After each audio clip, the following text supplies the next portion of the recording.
Wow, what an episode. Everything's going on here, so let's take a little look.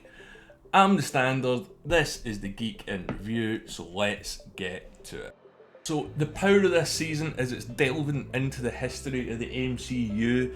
It's showing us things that we didn't know existed from the gap between 1945 and Steve disappeared, up until about 2008. Sure, we've had Captain Marvel and the Endgame flashbacks, but there's a huge amount of territory that can still be covered here, and I do think that this show is going to open that up at some point, or open it up in the future for the MCU. But at the moment, let's take a look at Falcon and the Winter Soldier episode 5. So it picks up straight away where the last episode ended, with the shocking death by Captain America, aka John Walker's hands. He's on the run and Bucky and Falcon chase him down to a warehouse. Where else? That's where you have to have a fight in the Marvel Cinematic Universe, or the Marvel Television Universe, or MTV as I like to call it. One thing I did notice about this fight, or a few things I should say, is it was very similar to the fight between Iron Man, Bucky and Captain America at the end of Civil War. This show is doing that a lot, and I'm going to make a video about it at some point, so do keep a look. But what's interesting is this episode really sets up what's going to happen with the future of Captain America and the Shield. If you notice straight away, Bucky picks up the shield and drops it at Sam. Sam then realises what he's given up because he notices the blood on his shield.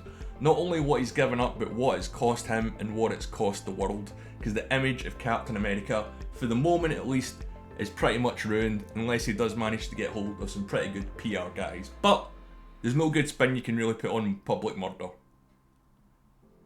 The next scene is pretty good as well, because again, it sets up more future characters in the MCU. You get Torres meeting up with Sam, and they're talking about what's happened. But what's great about this episode is the symbolism. If you notice, Torres is standing in front of the Falcon equipment, and Sam is in front of the shield. And then moments later, Sam walks away with the shield, and Torres says, "Hey, what you doing? You forgot your stuff." And Sam says, "I don't need it anymore, man. It's yours." And this is pretty much foreshadowing what could happen with the Young Avengers, or maybe even replacement Avengers down the line. We've got this happening here several times. We've also got it happening with the Hawkeye show. We've got it happening with Ant-Man's daughter being aged up as well in Endgame, so she could be stature at one point. And we've got Maria Rambeau in WandaVision. But one of the great questions about this fight, and certainly about the character of John Walker, is we know that he's taken the serum, and we know that that enhances who you are. But is John Walker a bad person? What if he has something like PTSD? Would the serum enhance that? And is that causing his current behaviour at the moment? It's a pretty deep question when you think about it. And whether the show means to hint at that, or it's just something that I'm maybe seeing, I don't know. But if it is something I'm seeing, I'm liking what I'm seeing anyway.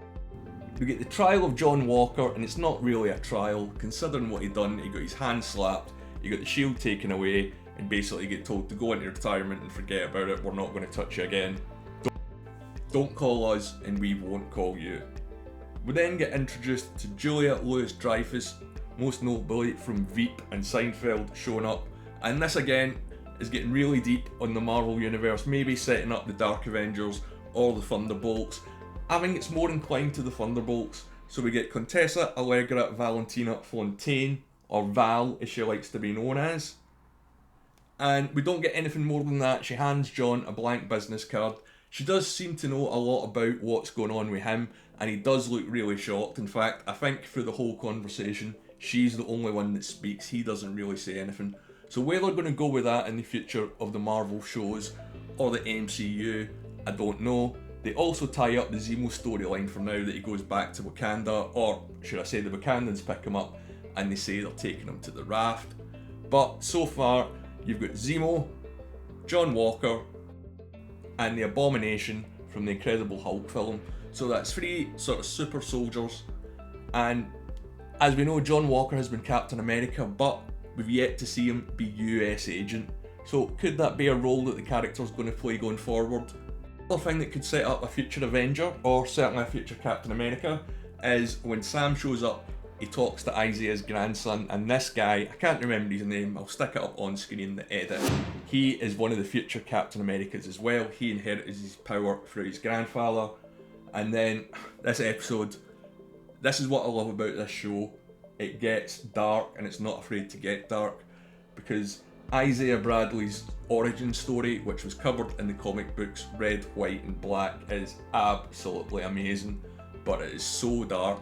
In Marvel, they usually tend to loosely adapt characters' backgrounds, but with Isaiah Bradley, they're sticking pretty close to the comic, and the fact that the show is taking us here and they're showing us his perspective, that he's given up in America, he's given up on the symbol, and he's trying to get Sam to do the same, and you can kind of see that Sam doesn't disagree with him, but there's still a light in Sam's eyes that Isaiah no longer has, and I think that's very interesting. One thing I did think was going to waste a bit of time in this episode, and you could have cut it out and saved us 5 minutes, was a lot of the Sam going back home stuff. Sure, it was good to catch up with his sister and the family, and I did love the bit with the kids with the shield, but was it really that interesting? Again, you could have cut 5 or 6 minutes off this. This episode was about 7 to 5 minutes longer than the standard Falcon and Winter Soldier episodes that we've had so far. It was a solid hour, but I didn't really think most of this added to the story. But one good part of this that we did see was Bucky actually relaxing. There was a bit of humour when Bucky tried to fix Sam's boat and he instinctively used his right hand that isn't his Winter Soldier arm, where he could have used the robotic hand and sorted it straight away. Also a great bit was the kids with the Captain America shield, because of course that's what you would do if you found a Captain America shield lying about and you were a kid. You would do it as an adult as well. I mean, I certainly know it's something that I would do. We then get a bit more with John Walker catching up with Lamar, or Battlestar's parents, and again, he shows traits that he showed in the earlier episodes where he directly lies to him, but if John Walker does have PTSD, does he believe he's right? Because when Sam and Bucky confront him and tell him that he killed the wrong guy earlier on in the episode, he doesn't really acknowledge or challenge it, so I don't know if he does believe it, or he's lying to himself, or he's just generally lying to make himself feel better and get away with this. It'll be very interesting to see if they play this out in the character. Again, I'm going to try and do a video on John Walker, his past, his present, what I think his future is going to be, so keep an eye out for that. Now, it does seem pretty clear in this episode as well that Sharon is the power broker. We see her speaking on the phone with the henchman that shows up at the end of the episode. He was also in Captain America and Captain America the Winter Soldier. I can't remember the character's name now, but I will stick it up on screen. And we do get a great training montage, which is very similar to, I always think it's very similar to the Team America one whenever we see that now, of Sam training with the shield. But as good as he's going to get and as strong as he's going to get, Sam isn't a super soldier, so how is he going to compete in hand-to-hand combat with not just Carly, but our entire army, because she's still got 2 or 3 guys that are super powered left. Can't see Sam taking them on his own with just a shield. Maybe Sam and Bucky, but Sam still needs that extra bit of oomph to get him there. And the big question at the end, what was in the case?